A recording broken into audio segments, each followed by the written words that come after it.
This is the Wig Grip. She comes in 3 different colors, black, brown, and light. This is the light color.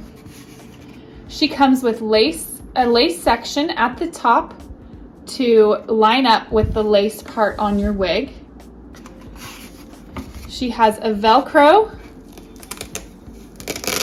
section at the back for comfortable and easy application. The Wig Grip is great for securing your wig to your head.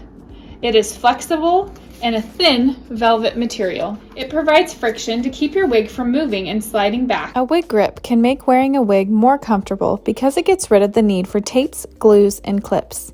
It can also give you more confidence while wearing a wig on windy days or a night out. In order to apply the Wig Grip, you want the long extended piece of Velcro to be facing up.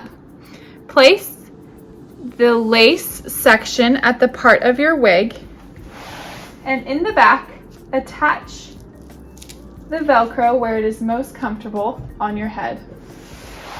You want to make sure the Wig Grip is applied far enough back on your hairline so it doesn't interfere with the hairline of your wig. From this point, you will just apply your wig.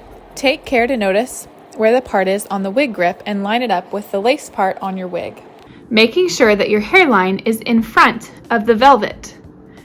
As you can see, the hairline is seamless and the wig is more secure than ever. The Velvet Wig Grip is available to shop now at HairWeavon.com.